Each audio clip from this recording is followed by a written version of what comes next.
cross position at the top right, we have the Zerg player in the red colors from Team MVP. It is MVP Monster. He was not able to stop the 6-gate Blink Stalker attack of his opponent. +2 upgrades did a number on the roaches, and his tech was a little bit too late. If he would have attacked a little bit earlier and therefore gotten the burrow ability a little bit sooner in the game, I'm pretty sure that he would have had a better time defending against the Stalkers, because at the time he finished burrow, he already lost a ton of his roaches, and well, he couldn't do anything about it. He couldn't capitalize on the fact that C did not have detection. At the bottom left, we have the Protoss player now. We have the opponent of Monster. He is ahead in this best of 3 series with 1-0. This might be the last map of the day. We have in the blue colors Incredible Miracles Seed. Entombed Valley is a pretty interesting map, especially because you have the ability as a Terran player, as a Protoss player, to get a very, very easy third base. You don't have to defend all that many positions in order to have 3 bases, and this is basically all that you want. I've seen a lot of matches where the Zerg player was actually ahead in the game, had a very decent lead, was ahead like with 5 to 3 bases, and sometimes even with 6 bases. Obviously not all of them are completely saturated, but it's kind of interesting that a Protoss player wants to max out his army. He knows fully well that as soon as his army is maxed out, there is a pretty good chance that he can defeat the Zerg, because Zerg armies Zergs might be able to get a lot of units very, very fast and bank up a lot of resources as well, so that they can actually rebuild their army after an encounter. But in a direct clash between 2 armies on 200 supply, quite often the Protoss player has a slight edge and is able to take down the Zerg's army.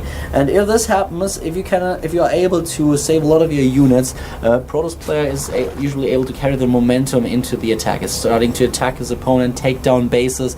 And this is a very scary thing. Zerg players that are way ahead in the game can lose to such attacks, so that's something that is not all that difficult on a map like Entombed Valley. But we've seen a lot of early aggression by Zerg players, and obviously when you just have a quick look at the area around the first 3 bases that you usually take, then you can use Mutalisks quite well in order to harass your opponent. So Mutalisk is something that we see quite often on Entombed Valley. It's a very huge map, so as a Zerg player there's always the option of trying to go for some kind of a base race scenario, especially with a combination of Mutalisks and Zerglings, and Zerg is usually quite happy to go for some kind of base race scenario, as his army will be a lot more mobile than the Protoss army. But right now we just have the build orders, nothing too special, nothing out of the ordinary. 1 probe trying to get some scouting information, knows about the gas that has been taken so far. He's getting killed though, and we have an extractor in the main base of the Protoss player trying to steal gas. I kind of like this move. There are a lot of people who don't actually like it, who think that it's not really worth stealing the gas, that you lose a lot of mining because you can't use the drone anymore. But it's actually kind of nice. You can just try to prevent the Protoss player from going for any kind of shenanigans. We have 3 gates now, 4 seed. He's going for a 3-gate expansion, and at least that what it looks like, but he doesn't take the second gas just yet. He will need a little bit more gas if he wants to play really sentry heavy, which is at the same time playing really safe. Oh, already a warp in pylon trying to put some pressure onto his opponent. Interesting. That one Overlord sure is feeling the heat right now, about to die. I think the Stalker should be able to take the Overlord down if he doesn't change course. And the pylon has not been scouted. Oh, actually it has. The pylon has been scouted. Already rerouting the Spine Crawler, and the Overlord is dead. Therefore, we have Monster being supply blocked. And are there more units being warped in? He sure could warp in another set of units now. Yes, he does. Warping in a bunch of Stalkers. A lot of pressure on 3 gates now. Not going for the expansion immediately. And there are the Zerglings. Needs to back off a tiny little bit. And, well, that attack didn't accumulate much. He's going for the expansion, a little bit delayed down due to the fact that he was attacking, but at the same time he forced a lot of Zerglings. As you can see, we have 17 links already and 10 additional ones are being built. That's a lot of lava. Speed is kicking in just a second, and he might be, yes, he will be able to catch the Zealot. Not able to catch the Stalkers though. Trying to, but, well, that's a little bit too late. The Zealots is the pawn that has to die in order to allow the Stalkers to live. That's what's happening right now. Second base being built, and whoa, already checking on 31 harvesters, 31 drones for Monster. MVP player now with the second extractor, and is not getting additional extractors at his second base just yet. This could very well be some kind of Mutalisk play, but we already have the transition into a Stargate for our player from Team Incredible Miracle, namely Seed. The Protoss with the Stargate transition, and the Zerglings trying to sneak in. There are not all that many sentries. I mentioned that he didn't get the second gas all that fast, so he warped in Stalkers at that, so he needed to use a lot of gas for it. Well, Stargate is about to finish, as is the lair tank. Third base is not being built just yet, but we have Monster with a lot of spine crawlers, so he's definitely going for some kind of Mutalisk play, because with that many spine crawlers you definitely want to have some defenses and want to play a little bit more safe, but you're not investing into any gas at all. The Spire is being built right upon reaching the lair, and we have the first Void Ray. Well, both players just now attack their destructible rocks between the natural expansion and the third base.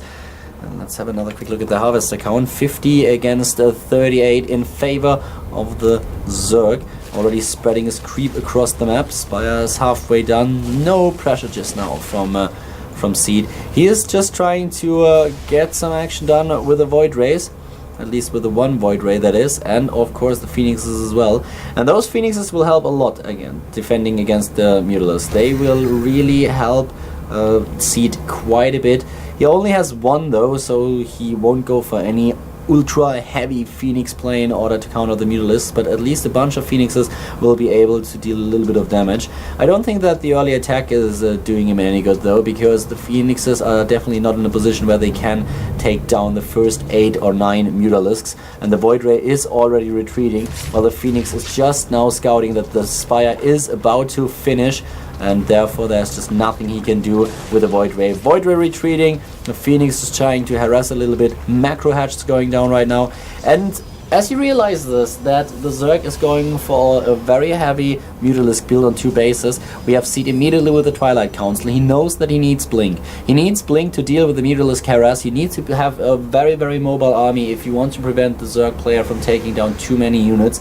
And you can also invest in a bunch of cannons. Just 1 or 2 cannons in your mineral line at each base, so that you can make sure that your opponent will at least lose a little bit of time, or 1 or 2 Mutalisks when he starts attacking your probes. And at the same time we have, well, that's not gonna work.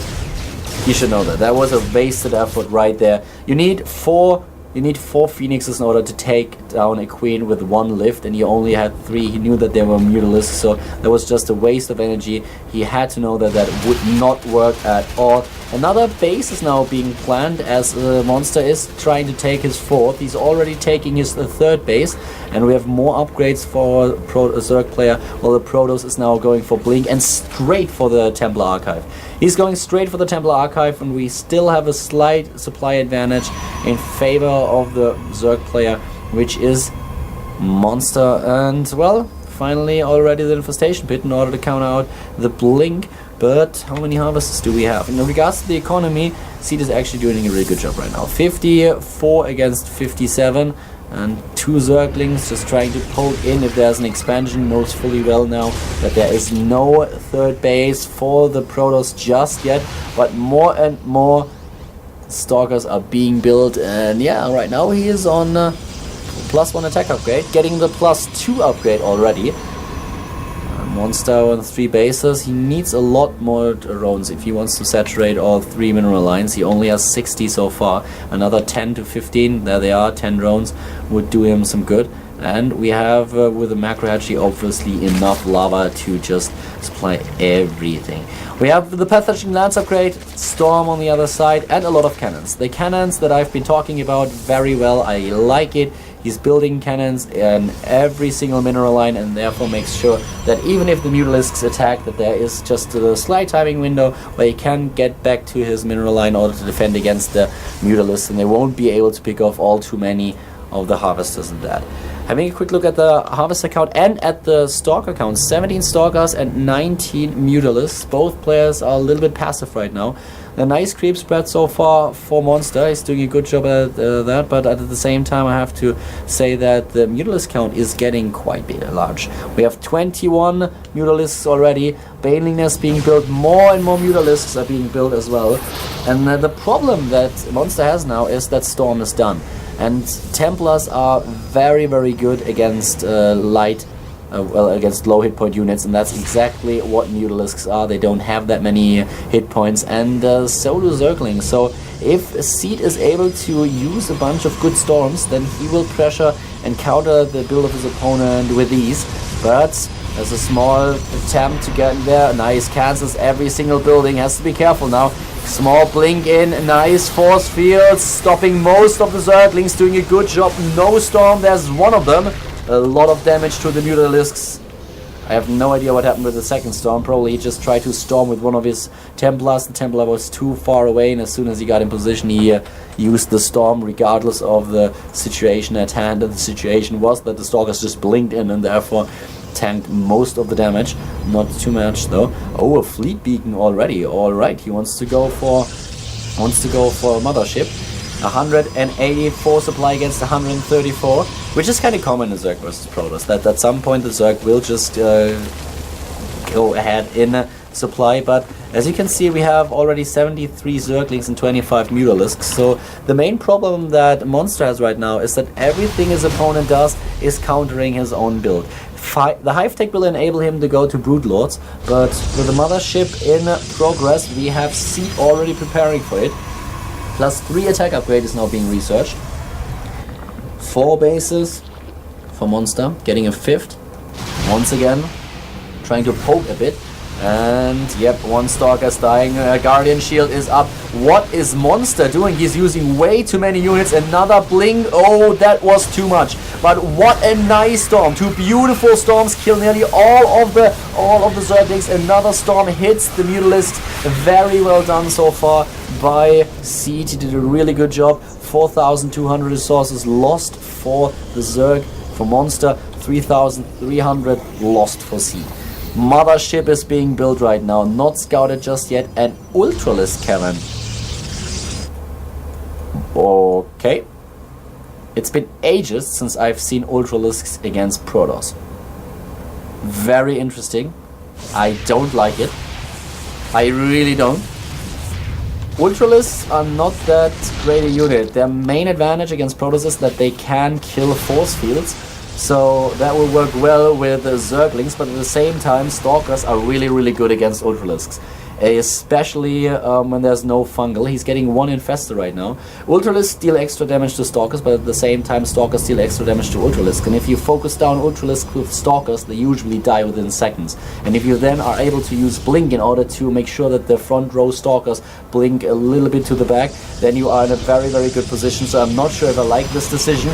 We have a Dark Shrine coming up now while another attack is going. Oh my god, those storms were really nice, and he is just now trying to using Blink in order to kill all the Banelings, killing a lot of the Infestors as well. Another Blink, 2 Infestors die. Very well played by Seed so far. Ultralisk are being built, Pathogen Glance and plus 3 attack upgrade are now being researched. We don't have too many armor upgrades, only plus 1 armor so far. The Mothership is done, the Dark Shrine is on its way, and well, Monster lost a lot of resources already. A 4th base is being built now. And with the Dark Shrine, he can try to harass, he can start to harass his opponent's bases. Seed should warp in a lot more units now. He has the resources, he needs a couple of warp-ins now. He's going for the base. Oh, maybe another Blink. Yep, sniping another 2 Mutalisks. And this is just really horrible for Monster right now. He's building Ultralisks but I'm not sure if Ultralisks are really what you should go for now. He only has 2 Infestors, that's not all that many Fungals. We have Storm, we have nice upgrades, nice attack upgrades for the Stalkers. We have a bunch of Archons as well, one of them with 28 kills already.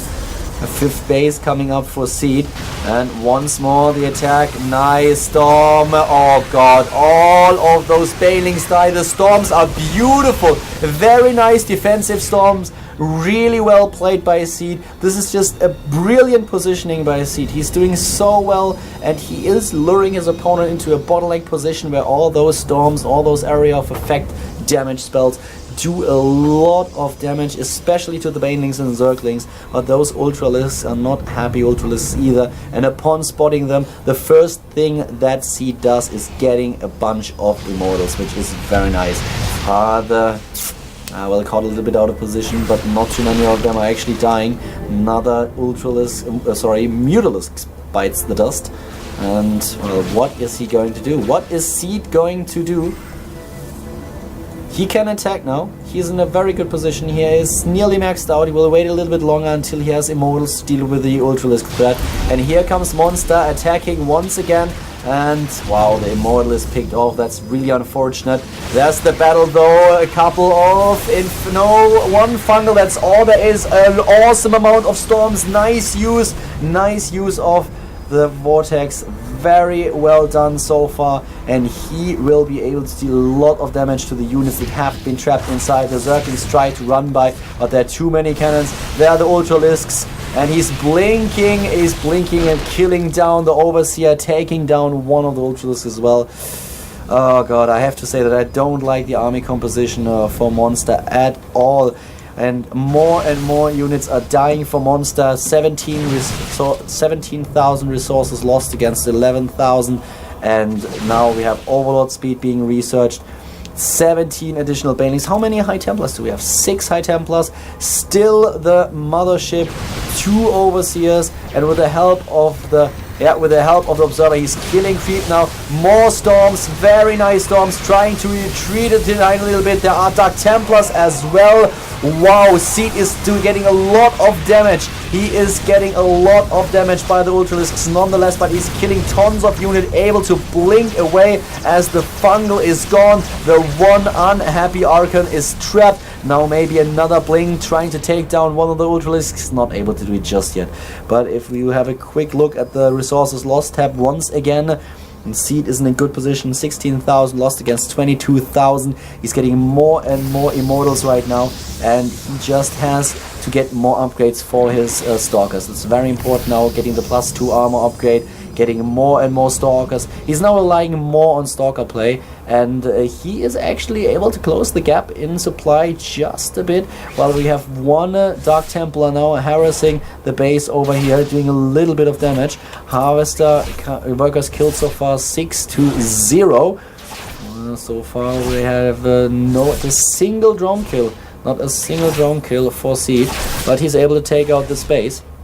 And look at the resources gathered by Seed. 1,400 and a lot of gas as well. He just invested a little bit of additional gas with another warp in round. Once again, about to be maxed out is Monster, who is trying to attack again, but we have another vortex for Seed. Here's the army for Seed, and there are the Storms. Storm everywhere. Immortals are taking on the Ultralist. They're blocking each other, and the army is just getting annihilated. I have to say it again, the army composition of Monster really sucks. It really sucks. This is why Ultralists are not really good against Protoss. As soon as there are Immortals and heavily upgraded Stalkers, they have quite a problem. The only thing that you can hope for is a nice flank and good Fungals. They were not present in this game, and therefore Seed takes this best of 3 with 2-0. Very well done by the Protoss player from Incredible Miracle. He takes the best of 3 with 2-0 and therefore wins over Monster, who is now down to compete again.